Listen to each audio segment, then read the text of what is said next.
Okay, we should be live now. There is a human in the loop. If you have any questions, do let me know.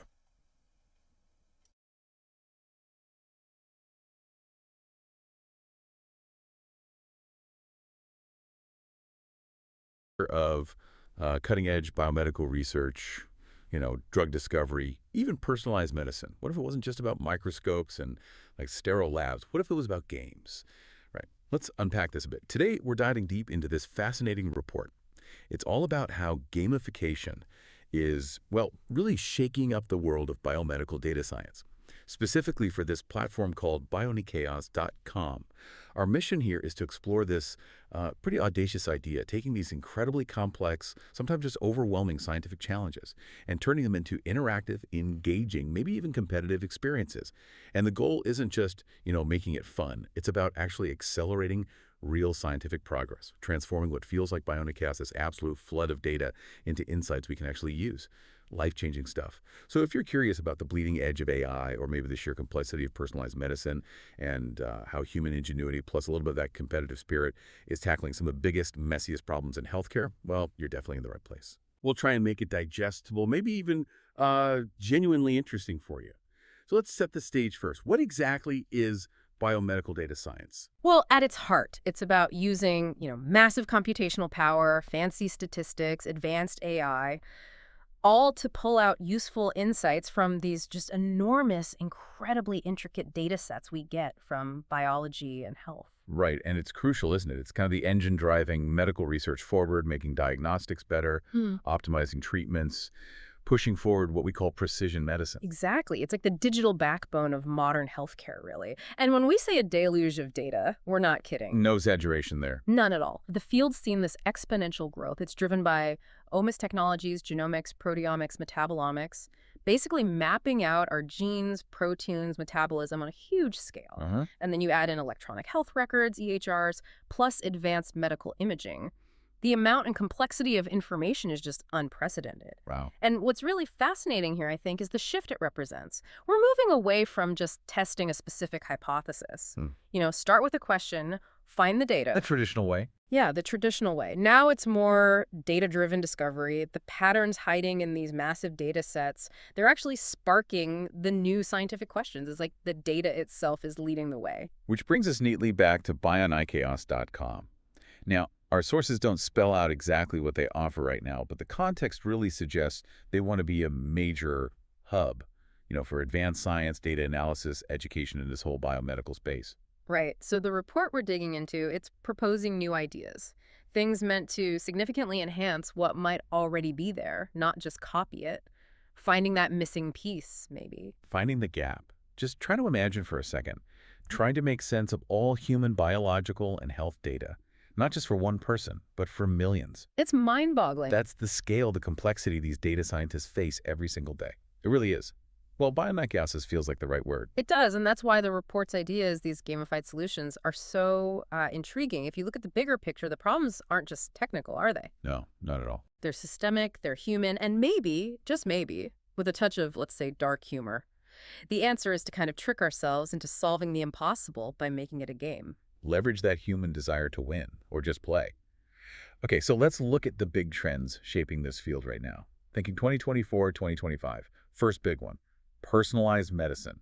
It's really hitting new heights. Oh, definitely. No. We're moving fast from that one-size-fits-all model. Right, towards highly individualized treatments. Think about liquid biopsies for spotting cancer early. Just a blood test, but tailored to your specific tumor. Yeah, minimally invasive, incredibly powerful. Or AI platforms finding biomarkers for diseases like Alzheimer's much earlier. That opens the door for intervention way sooner. But all of this needs heavy-duty multi-omics data integration, right? Pulling together genes, proteins, metabolism, the whole picture. Absolutely. And AI, machine learning, they aren't just helping out, they're the central driving force now. Totally central. AI is speeding up drug discovery like crazy, taking processes that took years down to months. It's astonishing. It really is. And it's crunching these huge, complex omics data sets to find clues about diseases we just couldn't see before. Think about the new mRNA vaccines. AI played a massive role there. Crucial role. But the speed and complexity, it also brings up the need for explainable AI, XAI. We need to understand why the AI reaches a conclusion, right? for trust. Yeah, the black box problem. Exactly. And even things like tiny medical robots for drug delivery. They're going to generate totally new kinds of super detailed data that needs, well, very sophisticated analysis. What's really striking is how interconnected all this is. You know, isolated tools, they won't cut it. Right. Silos don't work. No. The real value comes from applications that weave multiple trends together, end-to-end workflows. Imagine platforms guiding you from data insights through analysis, interpretation, with ethics built in. And the types of data. Wow. Omics data, clinical stuff from EHRs, even single-cell data, spatial transcriptomics, giving you this granular view inside tissue. Its scale is huge, too. Think UK Biobank, 500,000 people's data. Or TCGA, the Cancer Genome Atlas. Massive databases. And the analysis methods range from basic stats to super complex multi-omics integration. But here's something critical you mentioned. Data preprocessing. Oh, absolutely vital, especially for AI reproducibility. Did that wrong. And disaster. Pretty much. You can easily get data leakage. It's like accidentally showing the AI the answers before the test. Ah, so it looks smarter than it is. Exactly. It makes the results look great, but they're meaningless. Yeah. It's a silent killer of good science, honestly. So, okay, you've got this flood of data, amazing AI, the promise of treatments tailored just for you. Sounds fantastic. But yeah, there's always a but, isn't there? There usually is. And this raises the big question. What's really holding things back, despite all this potential? Yeah, what are the roadblocks? Well, first, just the sheer data messiness. Heterogeneity, volume, complexity, data's coming from everywhere, different formats, growing like crazy, and it's often noisy. Variables are tangled up in complex ways, so the challenge isn't just getting the data, it's making it usable, interpretable, actionable. Makes sense. Yeah. What else? Then you have the huge issues around privacy, security, ethics. This is sensitive personal health data we're talking. Extremely sensitive. Right, so you've got regulations like IPA, which are necessary, but there's also this widespread lack of trust from patients sometimes, which makes getting access to high-quality data needed for research really hard. It's a major bottleneck. Yeah, trust deficit. Yeah, I can see that. And finally, this is a huge one in biomedical AI reproducibility and the sheer computational cost. The reproducibility crisis, people call it. They do. Because data quality issues, missing bits, noise, inconsistencies, they lead to wrong conclusions. And AI reproducibility itself is tricky. Data leakage, bad preprocessing. Even some popular analysis methods, like TSNE or UMPAP, they're not fully deterministic. They can give slightly different outputs each run. So trying to replicate a finding is a nightmare. It can be. Plus, the cost. Training something like AlphaFold 3 needs hundreds of hours on super specialized hardware, like TPUs. Who can afford to independently check that? Wow. Only a few big players. Exactly. And then you have problems with different fields collaborating, lack of good infrastructure. It's, frankly, it's often a mess. So, okay, what does all this mean? These aren't just tech problems. They're systemic, they're human, they slow science down, or worse, send it down the wrong path. Precisely. And here's where it gets beautifully ironic, almost darkly funny. The report's solution: let's play games to fix it all. It sounds crazy, really. A little, but maybe genius. I mean, games have tackled scientific problems before. Think about Foldit or Philo. Yeah, those citizen science pioneers. They turned complex stuff like protein folding into puzzles. And regular people, non-scientists, crowdsourced solutions. Sometimes they even beat supercomputers. They did. Or look at Medcase's virtual patient. It lets medical students practice clinical decisions, make mistakes, but with zero real-world risk. Instant feedback. Great learning tool. Like a flight simulator for doctors. Kinda, yeah. But here's the crucial gap the report points out. Most existing data science games, they teach basics, like SQL Murder Mystery is fun for learning database queries. Right, foundational skills. Exactly. But there's a real need for sophisticated research-grade simulations, games that plunge users right into the messy, complex biomedical data science problems we just talked about, the ones actually slowing down research. Ah. Okay, so not just learning the basics, but tackling the real hurdles. Precisely. And that's the opportunity BioniChaos.com sees. And yeah, it's deeply ironic, turning these scientific nightmares, the stuff researchers dread, into engaging quests. Who knew? Solving global health crises, fixing reproducibility, could involve leveling up, getting badges, climbing leaderboards. It's taking the BioniChaos and structuring it, making the chaos playable. Turning frustration into fun, maybe, or at least productive frustration. So the report lays out 3 specific novel gamified web apps for BioniChaos.com. And the emphasis is on deep simulation, meaningful gamification, not just slapping points onto something boring. Right, addressing the core challenges directly. Okay, first idea, Precision Pathway Pioneer, a gamified personalized medicine simulation. Sounds intriguing. The idea is you become a precision medicine navigator. You're in a virtual clinic, managing simulated patients. Each one has unique multi-omics data, clinical history. Your job is to optimize their treatment, make choices, order virtual liquid biopsies, pick specific omics tests. The simulation is dynamic. You see how patients respond. It uses complex biological models underneath, so you see the why. So it connects your choices to outcomes. Exactly. And it uses explainable AI to show you why a certain intervention worked or didn't. Gamification comes from scores, best outcomes, shortest time to remission, fewest side effects, cost, plus leaderboards, challenges. Okay, connecting that back. This isn't just learning treatment protocols. It's like crowdsourcing how to best interpret complex data and make decisions, but in a totally safe space. Right. You can make catastrophic mistakes, and the only consequence is a lower score, which is, darkly efficient as a learning tool. Morbidly effective, perhaps. Morbidly effective. Okay, second idea. Drug discovery dynamo. This one's collaborative. AI-driven drug target identification. Teams competing. Yeah, virtual research labs. Yeah. You compete to find new drug targets, propose potential drug compounds for diseases using simulated omics data and AI tools. You're in a virtual bioinformatics lab. Okay. But here's the kicker, the kind of fun part.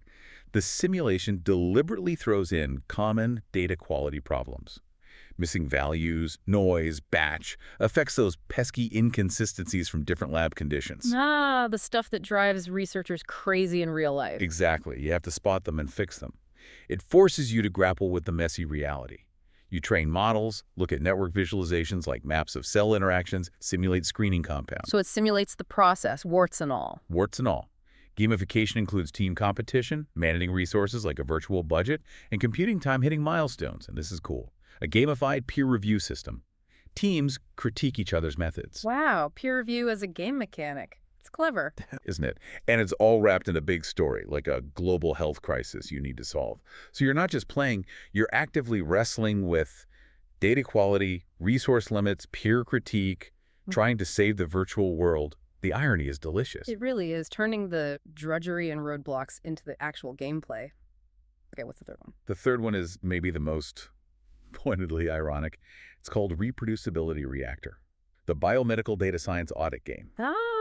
Tackling the reproducibility crisis head-on. Directly. You play a biomedical data detective or reproducibility auditor. You get simulated studies, papers, data, code, and your job is to find the flaws. Find mistakes. Subtle ones, inconsistencies, steps you just can't reproduce. The studies are designed with hidden imperfections, things like data leakage, inconsistent preprocessing, missing metadata, bias, those non-deterministic analysis steps. The gremlins in the machine. Exactly. You use tools in the game to check preprocessing, try to rerun models, and write up simulated audit reports pointing out the flaws. This raises a fascinating question.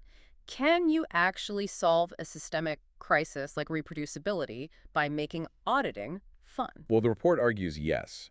By making this typically dry but vital, task-engaging, you build better habits. You foster this needed culture of critical evaluation. How's it gamified? Role-playing, scores for finding specific flaws, harder challenges over time, even a bug bounty system for finding critical errors. And users can submit their own flawed scenarios for others to audit. Crowdsourcing the debugging of science itself. That's brilliant, actually. Imagine getting points, maybe a virtual bounty, for meticulously picking apart a complex study and finding where it went wrong. It's like being a data detective, but the impact could be real-world improvements in scientific rigor. It's wonderfully perverse. Perverse, but potentially powerful. Okay, so these are ambitious ideas. What about the nuts and bolts? The infrastructure. Good question. The report stresses that BioniChaos.com needs a seriously robust, scalable, secure backend. Cloud computing, definitely. Specialized hardware access GPUs, TPUs for the heavy lifting. High-performance computing is essential. Absolutely. Flexible data integration, APIs, modern tech Python, JavaScript frameworks, Docker, Kubernetes for deployment.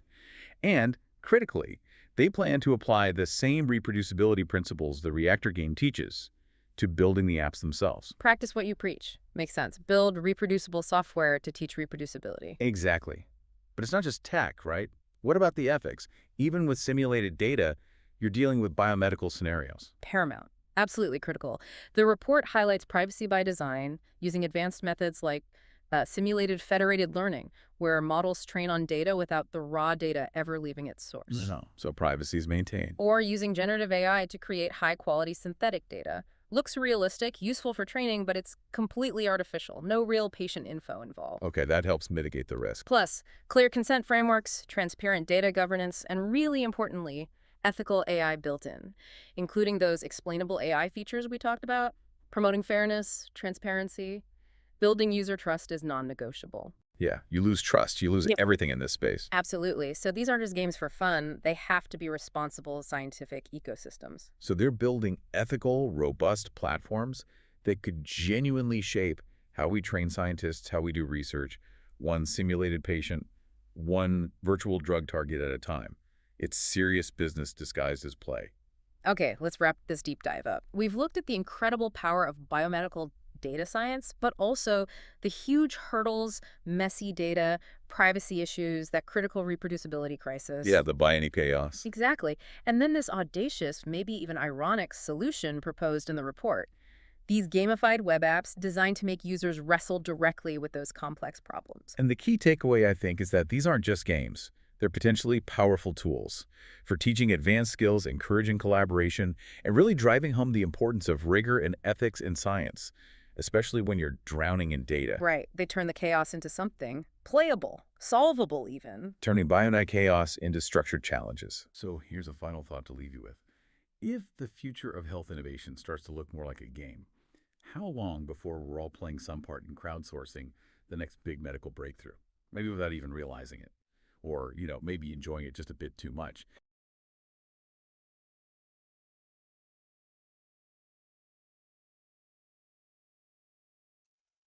Yeah, there is a human in the loop, just if you're wondering. Yeah, we generated this very long report in Gemini. Then it turned it into a web page. Yeah, just mocking up some potentially new web applications on the site. Yeah, I'm not sure we actually be doing those exactly. Yeah, that's probably a no. Drug discovery, no.